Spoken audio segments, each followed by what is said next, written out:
ഈ തരത്തിൽ ഇറാൻ ഒരു പക്ഷേ അമേരിക്കയ്ക്ക് മുന്നിൽ ഗൾഫ് രാജ്യങ്ങൾ ഒരു സമ്മർദ്ദം മുന്നോട്ട് വെക്കാൻ വേണ്ടിയാകാം ഒരു പക്ഷേ ആക്രമണത്തിന്റെ ശൈലി മാറ്റിയത്.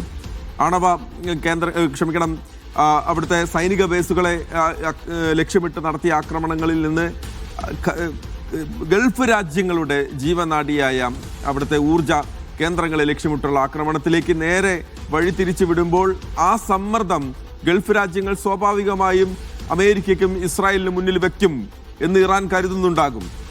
അങ്ങനെ ഏതെങ്കിലും തരത്തിൽ ഇന്ന് അമേരിക്കയും ഇസ്രായേലുമായി ബന്ധപ്പെട്ടുള്ള ഏതെങ്കിലും തരത്തിൽ ഒരു സംഘർഷം കുറയ്ക്കാനുള്ള, ഒന്ന് തണുപ്പിക്കാനുള്ള ഒരു ചർച്ചകൾ അത് ഗൾഫ് രാജ്യങ്ങളുടെ ഭാഗത്തു നിന്ന് ഇന്ന് ഏതെങ്കിലും തരത്തിൽ മുന്നോട്ട് വന്നിട്ടുണ്ടോ? അതിന്റെ സാധ്യതകൾ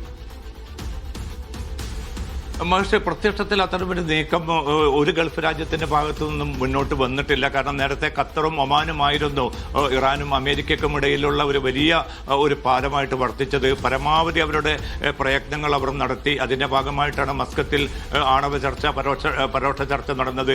തുടർന്ന് ജനീവയിൽ ചർച്ച നടന്നു. വിയന്നയിൽ സാങ്കേതിക യോഗം നടക്കാനിരിക്കെയാണ് അതിനു മുമ്പ് ഏകപക്ഷീയമായിട്ട് ഇസ്രായേലും അമേരിക്കയും ചേർന്ന് ഇറാനെതിരെ ഏറ്റവും ശക്തമായിട്ടുള്ള ഒരു സൈനിക നടപടി ആരംഭിക്കുന്നത്. അതുകൊണ്ട് പ്രത്യക്ഷത്തിൽ പിന്നെ ഈ ഒരു പ്രതിസന്ധി പരിഹരിക്കണമെന്ന ആഗ്രഹമുണ്ട് എങ്കിൽ പോലും ഗൾഫ് രാജ്യങ്ങൾ ഇന്ന് ഒരു പരസ്യമായിട്ടുള്ള അത്തരമൊരു നീക്കങ്ങൾ നടത്തിയിട്ടില്ല. പക്ഷേ വളരെ കാര്യം ഉറപ്പാണ്, നിരന്തരമായിട്ടുള്ള ആശയവിനിമയം തുടരുന്നുണ്ട്. കാരണം ഈ പ്രതിസന്ധി നീണ്ടുപോകുന്നത് പല വിധത്തിലും ജനങ്ങളുടെ സുരക്ഷ മാത്രമല്ല, പിന്നെ ഈ സാമ്പത്തിക നിക്ഷേപ മേഖലകളിലെ പ്രതിസന്ധികൾ, ടൂറിസം രംഗത്തെ തിരിച്ചടികൾ, വ്യോമയാന രംഗത്തെ വലിയ കെടുതികൾ, ഇതൊക്കെ മുൻനിർത്തിക്കൊണ്ട് വളരെ ശക്തമായിട്ടുള്ള നീക്കങ്ങൾ നടക്കുന്നുണ്ട്. പക്ഷെ അത് തികച്ചും പരോക്ഷ സ്വഭാവത്തിലുള്ളതാണ്.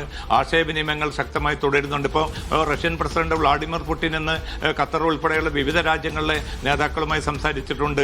തുർക്കി പ്രസിഡന്റ് ഉർദുഗാൻ സൗദി അറേബ്യയിലെയും മറ്റു നേതാക്കളുമായി സംസാരിച്ചിട്ടുണ്ട്.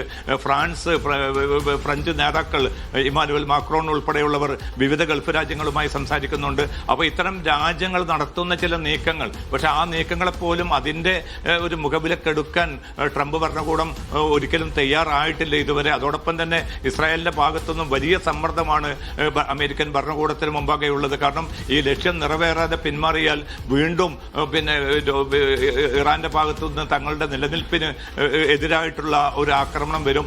അതുകൊണ്ട് ഈ ലക്ഷ്യം പൂർണ്ണമായിട്ടും നിറവേറണമെന്ന് ഇസ്രായേലിന്റെ ആവശ്യമാണ്. ആ ആവശ്യം നിവർത്തിച്ചു കൊടുക്കുക എന്നത് മാത്രമാണ് ഇപ്പോൾ ട്രംപ് മുന്നിൽ കാണുന്നത്. അതുകൊണ്ട് അദ്ദേഹത്തെ സംബന്ധിച്ചിടത്തോളം മറ്റെല്ലാം സെക്കൻഡറിയോ അല്ലെങ്കിൽ അത്രയും പ്രാധാന്യമില്ലാത്ത ഒന്നായിട്ട് മാറുന്നു എന്നാണ് അദ്ദേഹത്തിന്റെ ഏറ്റവും അവസാനത്തെ പ്രതികരണത്തിൽ തെളിയുന്നത്. അതുകൊണ്ട് പ്രത്യക്ഷത്തിൽ ഒരു സമവായ നീക്കങ്ങളോ മധ്യസ്ഥ നീക്കങ്ങളോ നടക്കുന്നില്ല. പക്ഷേ വിവിധ രാജ്യങ്ങൾക്കിടയിൽ, പിന്നെ യൂറോപ്യൻ രാജ്യങ്ങൾക്കിടയിലും അതോടൊപ്പം തന്നെ തുർക്കി, റഷ്യ, ചൈന ഉൾപ്പെടെയുള്ള രാജ്യങ്ങളുമായി ഗൾഫ് രാജ്യങ്ങൾ നിരന്തരമായിട്ട് ആ സമ്മർദ്ദ നീക്കവുമായിട്ട് രംഗത്തുണ്ട് എന്നത് നമ്മൾ കാണാതിരുന്നുകൂടാ. MC നാസറാണ് വിശദമായ വിവരങ്ങൾ നൽകിയത്. പ്രത്യക്ഷത്തിൽ ഒരു പക്ഷേ സമാധാന ചർച്ചകളിലേക്ക് കടന്നിട്ടില്ലെങ്കിലും അമേരിക്കയും ഇസ്രായേലും നിലവിലുള്ള സ്ഥിതിഗതികൾ മനസ്സിലാക്കണം എന്ന തരത്തിലുള്ള, സംഘർഷം കുറയ്ക്കണം, അതിനായി മുൻകൈ എടുക്കണം എന്ന തരത്തിലുള്ള ചർച്ചകൾ പല കോണിൽ നടക്കുന്നുണ്ട്.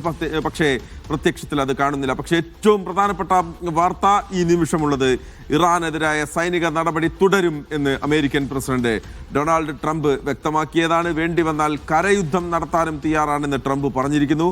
1 മാസം വരെ യുദ്ധം നീണ്ടേക്കാം എന്നാണ് ട്രംപിന്റെ വാക്കുകൾ. ഇറാന്റെ കൈവശമുള്ള ആണവായുധം ലോകത്തിന് ഭീഷണിയാണ് എന്ന് ട്രംപ് ഒരിക്കൽ കൂടി പറഞ്ഞുറപ്പിക്കുകയാണ്. ഒരു പക്ഷേ ഇതുവരെ ചെയ്ത കാര്യങ്ങൾക്കെല്ലാം ന്യായീകരിക്കാൻ വേണ്ടി കൂടിയാണ് ട്രംപ് അല്പസമയം മുൻപ് മാധ്യമങ്ങളെ കണ്ട് കാര്യങ്ങൾ പറഞ്ഞിരിക്കുന്നത്.